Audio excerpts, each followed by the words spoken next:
Hello friends, मैं अमरेंद्र कुमार। स्वागत है आपको एजी पॉइंट पे। मैं उम्मीद करता हूँ कि आप लोग बहुत अच्छे होंगे। चलिए, आज जो मेरा क्लास है वह चट्टान अर्थात रॉक का है।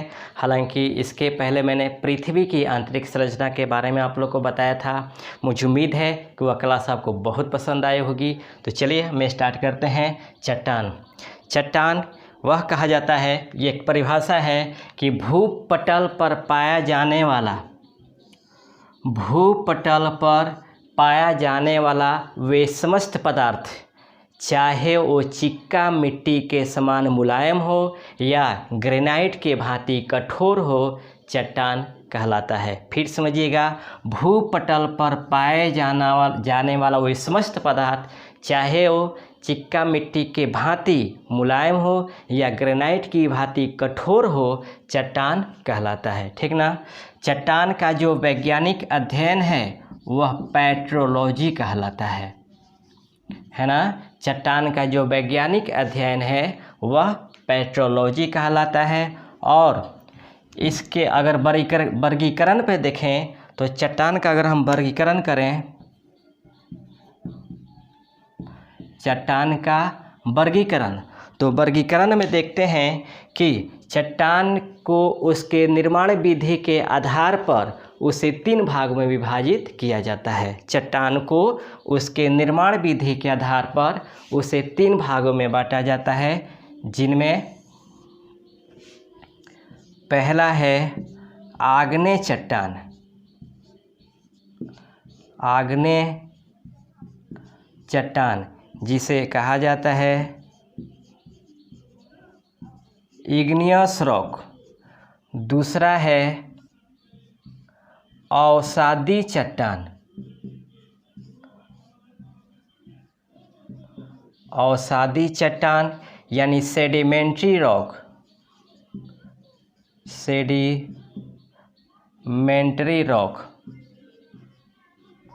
और तीसरा जो चट्टान है वह आपको रूपांतरित चट्टान है। रूपांतरित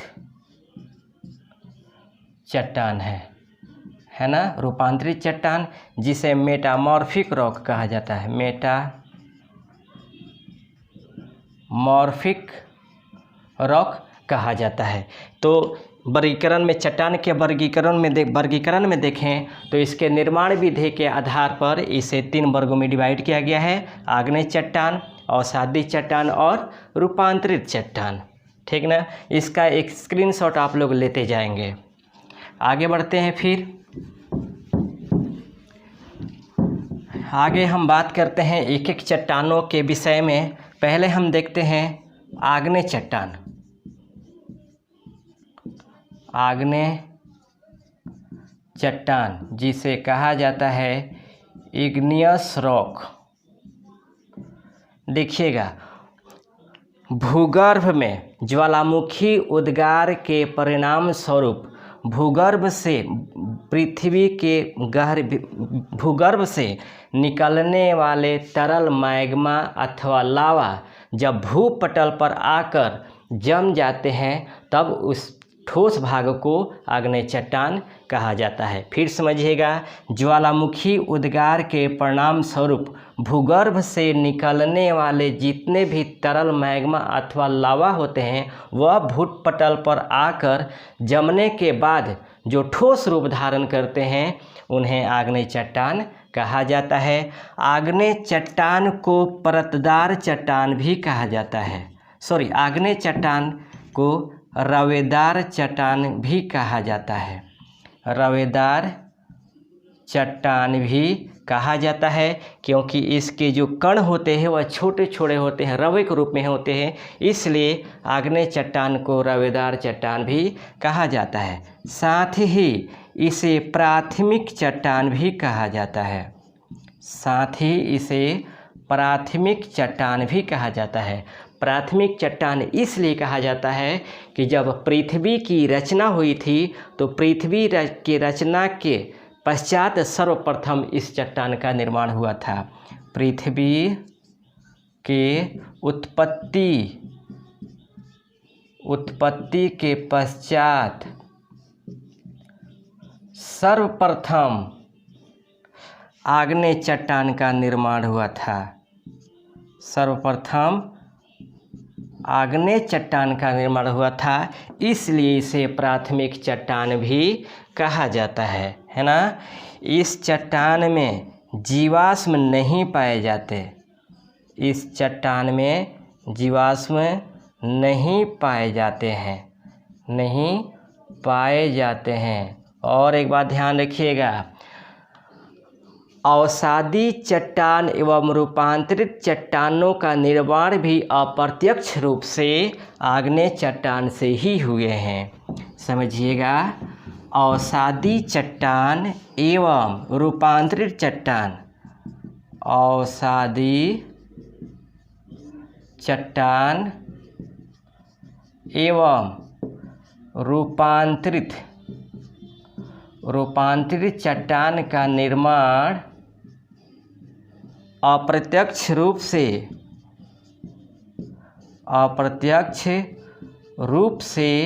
आग्नेय चट्टान से ही हुए हैं, आग्नेय चट्टान से ही हुए हैं। इसके अलावा ये जो आग्नेय चट्टान है आर्थिक रूप से सबसे महत्वपूर्ण चट्टान है ना। आर्थिक रूप से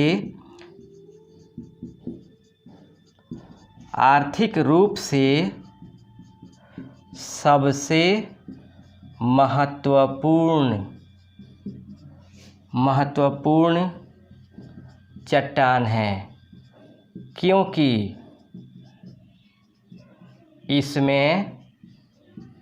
क्योंकि इसमें प्लेटिनम, निकेल, जस्ता, सोना, सीसा, लौह अयस्क इत्यादि की प्रचुरता होती है ना। यह आर्थिक रूप से यानी आग्नेय चट्टान आर्थिक रूप से सबसे महत्वपूर्ण चट्टान है, क्योंकि इसमें प्लेटिनम, निकेल, जस्ता, सोना, सीसा, लौह अयस्क इत्यादि खनिजों की प्रचुरता होती है, इसलिए आर्थिक रूप से सबसे महत्वपूर्ण चट्टान माना जाता है। इसके अतिरिक्त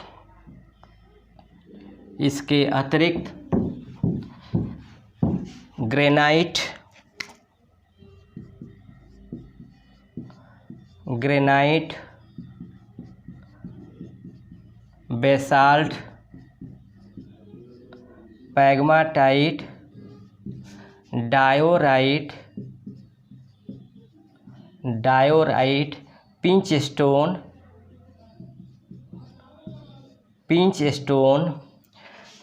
गैब्रो,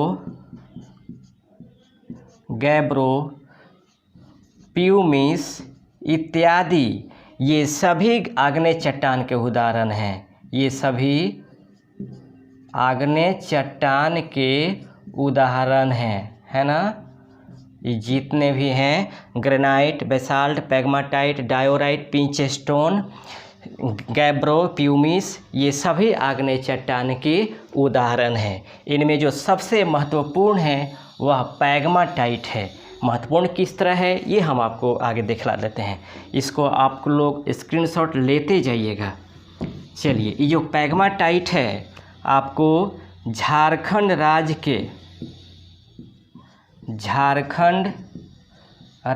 के कोडरमा घाटी में जो अभ्रक मिलता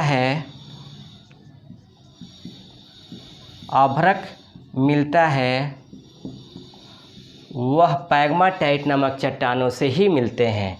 यह पैग्माटाइट नामक चट्टानों में ही मिलते हैं, है ना, चट्टानों में ही मिलते हैं। यानी झारखंड राज्य में पैग्माटाइट नामक चट्टान से ही अभ्रक का उत्पादन किया जाता है। कहाँ पे? झारखंड राज्य के कोडरमा घाटी में, है ना। झारखंड राज्य के कोडरमा घाटी में जो अभ्रक का उत्पादन होता है वह पैग्माटाइट नामक चट्टान से होता है। अब थोड़ा हम माइका, ये अभ्रक को माइका कहा जाता है, थोड़ा अभ्रक के बारे में जान लें। ये जो हमारा अभ्रक है, अभ्रक जिसे माइका कहा जाता है, यह विद्युत का कुचालक, यह विद्युत का कुचालक एवं ऊष्मा का सुचालक है, ऊष्मा का सुचालक है। इसलिए याद रखिएगा, इसलिए इसका जो प्रयोग किया जाता है वह विद्युत उपकरणों के बनाने में किया जाता है। इसका प्रयोग विद्युत उपकरणों के बनाने में किया जाता है ना। अभ्रक का जो उपयोग किया जाता है वह विद्युत उपकरणों के बनाने में किया जाता है। और एक बात ध्यान रखिएगा, विश्व में सबसे अधिक अभ्रक का जो उत्पादन होता है वह भारत में होता है। विश्व में सबसे अधिक अभ्रक का उत्पादन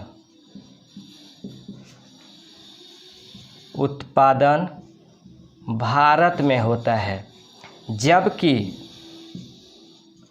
भारत में सबसे अधिक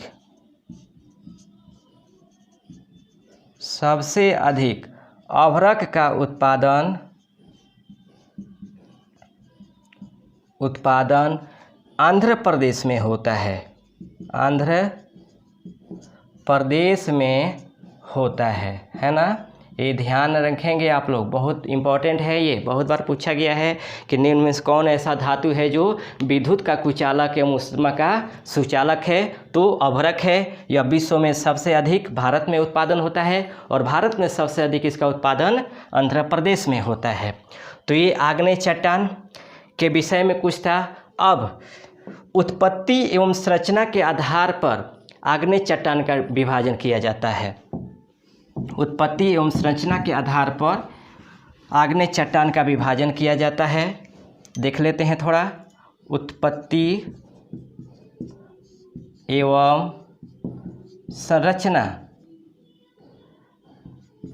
संरचना के आधार पर आग्नेय चट्टान का वर्गीकरण, आग्नेय चट्टान का वर्गीकरण, आग्नेय चट्टान का वर्गीकरण। देखिएगा, ये दो प्रकार से इसका विभाजन किया गया है। उत्पत्ति और संरचना के आधार पे आग्नेय चट्टान का वर्गीकरण दो भागों में किया गया है। पहला है अंतःनिर्मित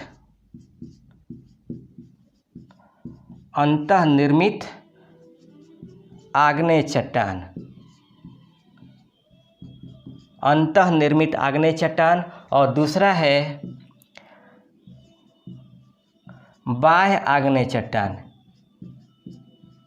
बाह्य आग्नेय चट्टान, यानी आंतरिक आग्नेय चट्टान और बाह्य आग्नेय चट्टान। ये आपको उत्पत्ति एवं संरचना के आधार पर आग्नेय चट्टानों का जो वर्गीकरण किया जाता है वो दो भागों में किया जाता है। एक आंतरिक आग्नेय चट्टान यानी अंतर्निर्मित आग्नेय चट्टान, और दूसरा बाह्य आग्नेय चट्टान। ये जो अंतर्निर्मित चट्टान है इसे भी दो भागों में डिवाइड किया गया है। पहला है पतालीय आग्नेय चट्टान, पतालीय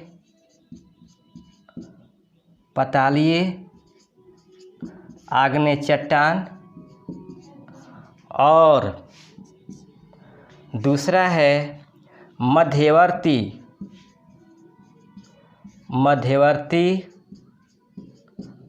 आग्नेय चट्टान। इसे हम थोड़ा देख लेते हैं कि आखिर अंतर्निर्मित आग्नेय चट्टान क्या है, बाह्य आग्नेय चट्टान क्या है, पतालीय आग्नेय चट्टान क्या है और मध्यवर्ती आग्नेय चट्टान क्या है ना। तो इन सबों के बारे में थोड़ा सा जान लें क्योंकि जानना जरूरी है। चलिए इसका स्क्रीनशॉट आप लोग लेंगे। ओके, अब हम एक नंबर देखते हैं अंतर्निर्मित या आग्नेय चट्टान, अंतर्निर्मित आग्नेय चट्टान, अंतर्निर्मित आग्नेय चट्टान, अंतर्निर्मित आग्नेय चट्टान इसे कहा जाता है इंट्रूसिव इग्नियस रॉक, है ना। अंतर्निर्मित आग्नेय चट्टान इंट्रूसिव इग्नियस रॉक। ध्यान दीजिए एकदम सिंपली है, ये हमारा भूपटल है और भूपटल के अंदर जो ज्वालामुखी उद्गार होता है, मान लीजिए यहाँ पे ज्वालामुखी उद्गार हुआ और उद्गार होने के बाद पृथ्वी के भीतरी भाग में ही जो तरल मैग्मा एवं लावा निकलते हैं वह निकल करके तुरंत यहीं पर जमा हो जाते हैं। इसी ठोस भाग को अंतर्निर्मित आग्नेय चट्टान या आंतरिक आग्नेय चट्टान कहा जाता है। फिर समझिएगा, भूपटल के नीचे सबसे भीतरी भाग में जहाँ ज्वालामुखी का उद्गार होता है, उस ज्वालामुखी उद्गार के परिणाम स्वरूप जो यहाँ से लावा या मैग्मा निकलते हैं वह पृथ्वी के अंदर ही वह जमा हो जाते हैं, जो इसे ठोस रूप को अंतर्निर्मित आग्नेय चट्टान या आंतरिक आग्नेय चट्टान कहा जाता है। अब देखिए, ये जो अंतर्निर्मित आग्नेय चट्टान है दो भागों में से विभाजित किया गया है। पहला है इसमें पतालीय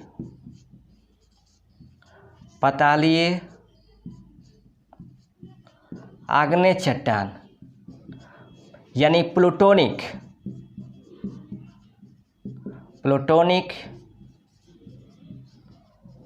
इग्नियस रॉक, है ना। पतालीय आग्नेय चट्टान, इसकी जो परिभाषा है कि भूपटल के भीतर यानी भूगर्भ के नीचे ही जो ज्वालामुखी उद्गार होते हैं, उस उद्गार के बाद उसके सबसे निचले तल में लावा एवं मैग्मा के ठंडा होने से जो निर्मित चट्टान होते हैं, इसे पतालीय चट्टान कहा जाता है। पतालीय चट्टान का जो नामकरण किया गया है वह प्लूटो के नाम पर किया गया है। ये जो प्लूटो हैं यह यूनानी देवता हैं, है ना, यूनानी यह देवता हैं। इन्हीं यूनानी देवता के नाम पे पतालीय आग्नेय चट्टान का निर्माण किया गया है। और याद रखिएगा, इन पतालीय चट्टान का जो उदाहरण है वह ग्रेनाइट है। ये जो ग्रेनाइट है यह पतालीय चट्टान का उदाहरण है ना। तो ये हमारा हो गया पतालीय चट्टान। अब दूसरा नंबर जो है वह है आपका मध्यवर्ती आग्नेय चट्टान।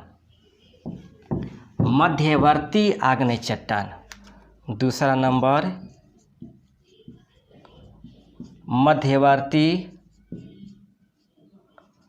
आग्नेय चट्टान यानी इंटरमीडिएट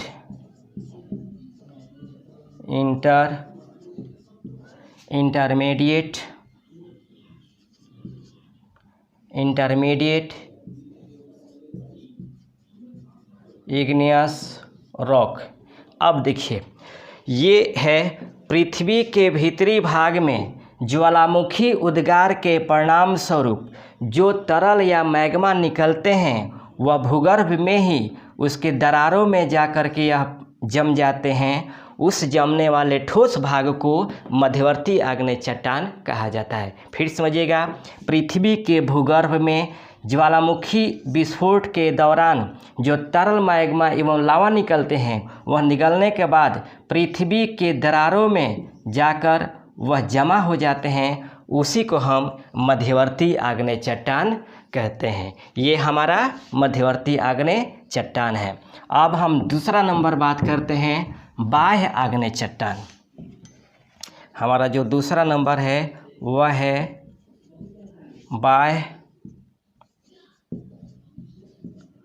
आग्नेय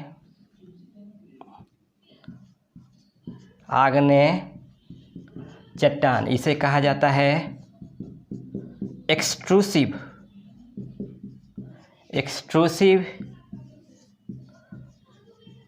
इग्नियस रॉक। ध्यान दीजिएगा, यह बाह्य आग्नेय चट्टान सब बहुत आसान है।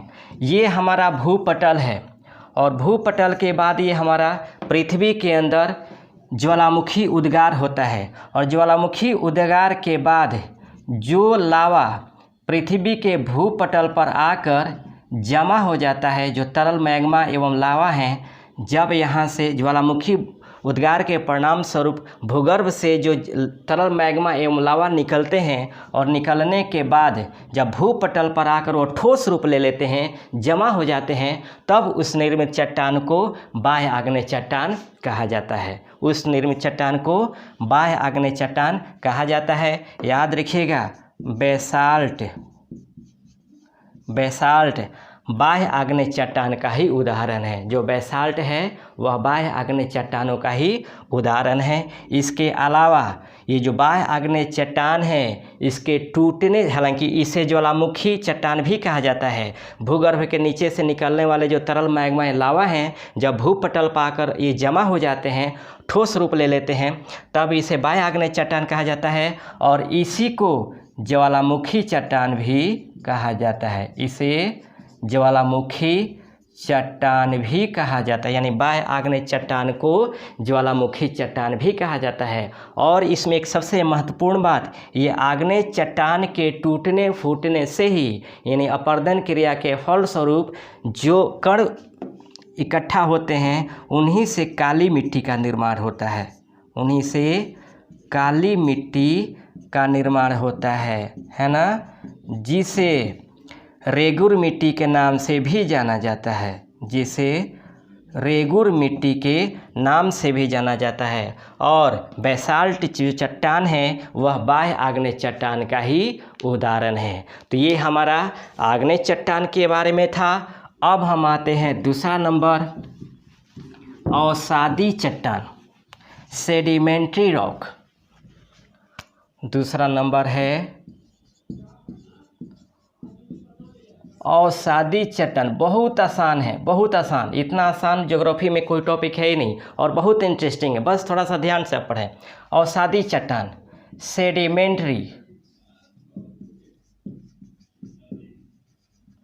Sedimentary rock. ध्यान दीजिएगा, आग्नेय चट्टान एवं रूपांतरित चट्टानों के, आग्नेय चट्टान एवं रूपांतरित चट्टानों के अपर्दन एवं निक्षेपण के फलस्वरूप निर्मित चट्टान को अवसादी चट्टान कहा जाता है। फिर से समझिएगा, आग्नेय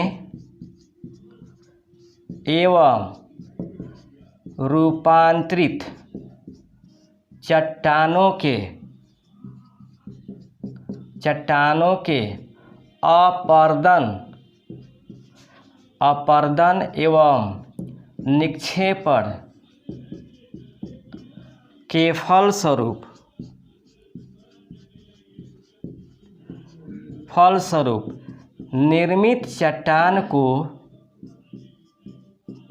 निर्मित चट्टान को अवसादी चट्टान कहा जाता है ना, अवसादी चट्टान कहा जाता है। याद रखिएगा, अवसादी चट्टान को परतदार चट्टान भी कहा जाता है, परतदार चट्टान भी कहा जाता है, क्योंकि इसकी जो रचना होती है वह परतों के रूप में होती है ना। इसकी जो रचना होती है वह परतों के रूप में होती है और जीवाश्मों की अधिकता के कारण इसमें सबसे अधिक जीवाश्म पाया जाता है। जीवाश्मों की अधिकता के कारण इसमें खनिज तेल एवं पेट्रोलियम पदार्थ पाया जाता है। खनिज तेल इसे पेट्रोलियम भी कहा जाता है, पेट्रोलियम पदार्थ है ना। इसमें जीवाश्मों की अधिकता के कारण इसमें खनिज तेल या पेट्रोलियम पदार्थ पाया जाता है। और याद रखेंगे, संपूर्ण भूपटल का लगभग इसका अवसादी चट्टान का जो विस्तार है अवसादी चट्टान का जो विस्तार है वह संपूर्ण भूपटल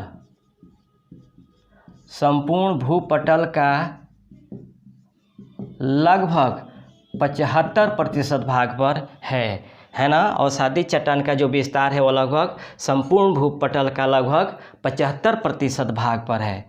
और भूपरपट्टी के निर्माण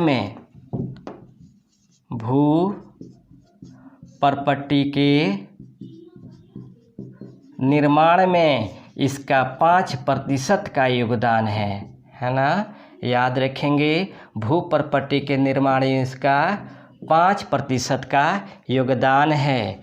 इसके अलावा अवसादी चट्टान से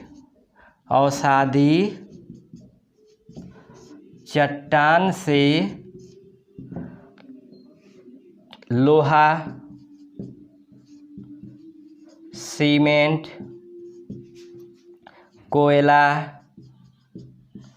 कोयला, फॉस्फेट इत्यादि बनाए जाने के चट्टान पाए जाते हैं। यानी अवसादी चट्टानों से लोहा, सीमेंट, कोयला, फॉस्फेट इत्यादि बनाए जाने के चट्टान पाए जाते हैं। और भारत में जितने भी लगभग प्राचीन काल की इमारतें हैं, जैसे लाल किला, आगरा का किला, इन सभी का निर्माण आपको लाल बलुआ पत्थर नामक अवसादी चट्टानों से हुए हैं। जैसे दिल्ली का लाल किला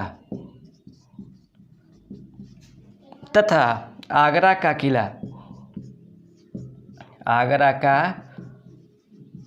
किला जैसे प्राचीन इमारतों का निर्माण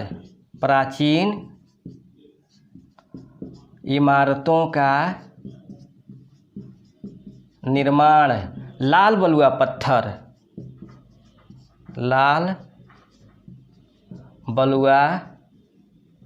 पत्थर नामक अवसादी चट्टानों से हुए हैं, है ना। इन जो लाल किला है, दिल्ली का किला है, ये सभी जो प्राचीन इमारतें हैं, इनका निर्माण आपको लाल बलुआ पत्थर नामक अवसादी चट्टानों से हुए हैं। तो ये हमारा अवसादी चट्टान था। अब आते हैं तीसरा नंबर, रूपांतरित चट्टान।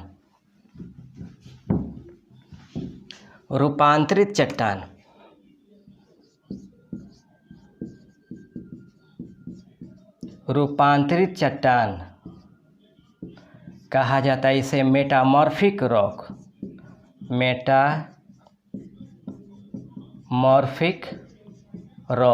है ना। ये आपका है आग्नेय एवं अवसादी चट्टानों के संगठन तथा स्वरूप में हुए परिवर्तन को रूपांतरित चट्टान कहा जाता है।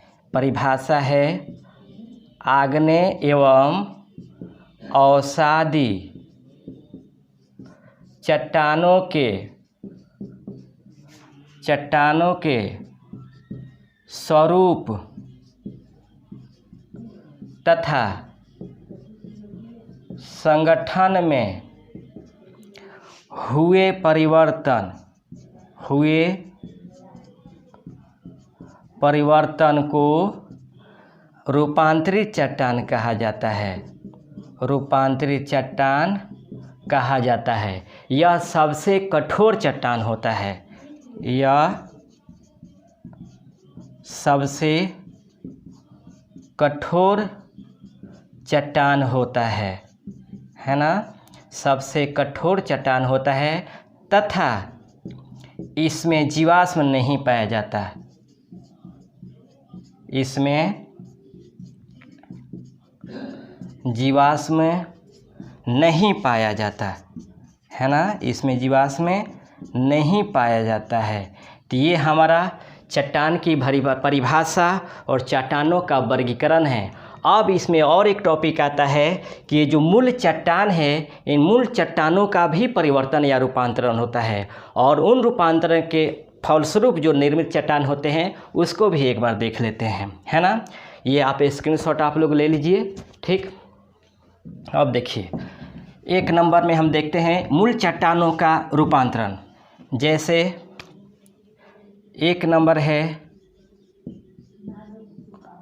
आग्नेय चट्टानों के रूपांतरण से बनी चट्टानें या शैलें, है ना। आग्नेय चट्टानों के रूपांतरण से बनी शैलें, इसमें पहला है ग्रेनाइट।